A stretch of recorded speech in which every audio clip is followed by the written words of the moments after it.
વડોદરાની માંજલપુર વિધાનસભા પેટા ચૂંટણીને લઈને કોંગ્રેસે પ્રચાર તેજ બનાવ્યો છે। કોંગ્રેસના ઉમેદવાર ભીખાભાઈ રબારીના સમર્થનમાં વડગામના ધારાસભ્ય જિગ્નેશ મેવાણીની હાજરીમાં માંજલપુર ગામ ખાતે વિજય વિશ્વાસ સંકલ્પ સભાનું આયોજન કરવામાં આવ્યું હતું, જેમાં મોટી સંખ્યામાં કોંગ્રેસના આગેવાનો, કાર્યકરો અને સ્થાનિક લોકો ઉપસ્થિત રહ્યા હતા।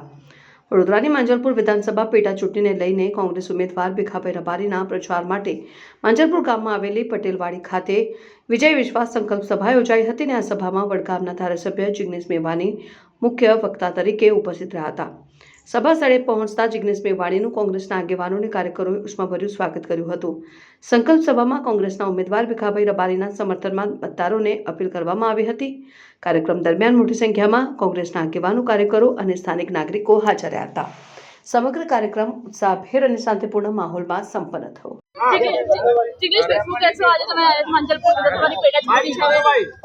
અણુથી પ્રમાણિક, ઈમાનદાર, ગ્રાઉન્ડેડ, મોડેસ્ટ, હમ્બલ સમગ્ર ગુજરાતમાં ના મળે એટલા સજ્જન અહીંના ઉમેદવાર છે અને આખું ગુજરાત અને ઇવન ભારતીય જનતા પાર્ટીના માણસો પણ જેની શાખ પૂરવાનું પસંદ કરે એવા કેન્ડિડેટ અમે આપ્યા છે।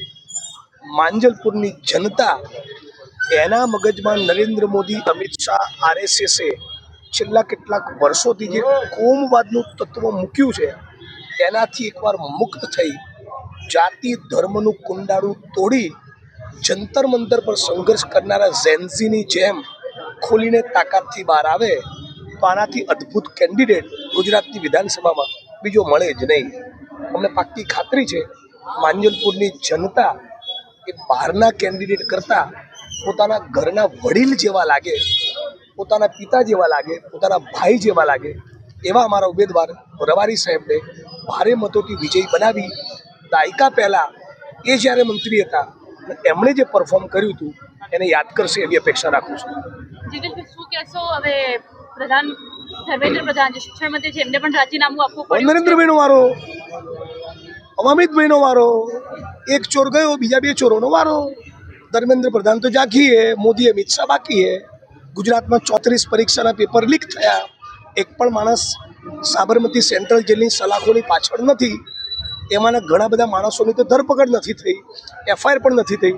અને રાહુલજીએ કીધું એ પ્રમાણે કે આ ઝેન્ઝી સ્ટુડન્ટના જીવન સાથે જોડાયેલો બહુ વ્યાપક પ્રશ્ન છે।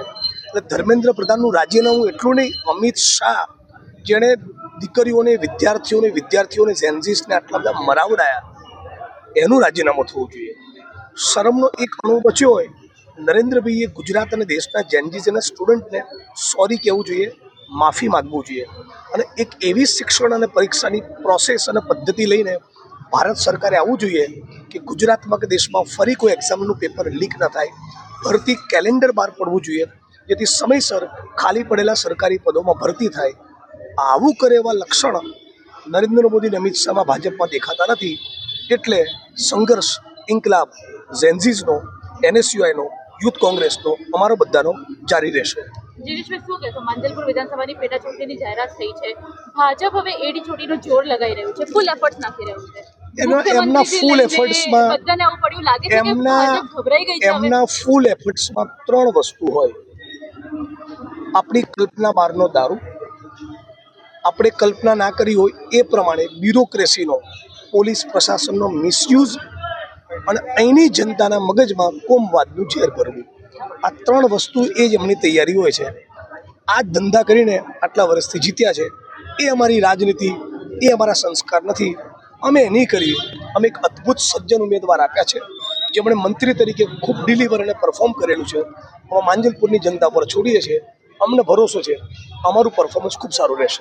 પણ આ વખતે ભાજપ ડરી ગઈ છે એવું લાગે છે, મુખ્યમંત્રીથી લઈને CR પાટીલને પણ આવું પડ્યું છે પ્રચાર કરવા। મોદી જ ફટ્ટું છે ને, એ જ ડરેલો માણસ છે ને। ચીન સામે એક લીટી ના બોલી શકે, પાકિસ્તાન સામે ના બોલી શકે, અમેરિકાની સામે ના બોલી શકે। દેશના લાખો ઝેન્ઝી કહી રહ્યા છે નરેન્દ્ર મોદી કાયર હે, નરેન્દ્ર મોદી વીક હે, તभी તો પેપર લીક હે। હવે મોદી સાહેબના રિટાયરમેન્ટનો સમય આવી ગયો। હું ધારાસભ્ય થયો ત્યારે 2017ના ડિસેમ્બરમાં કીધું હતું કે સાહેબ હિમાલય જતા રહો। 10 વર્ષે ફરી કહું છું, શું લેવા લોહી પીવો છે, જાઓ કે બાપા અહીંથી।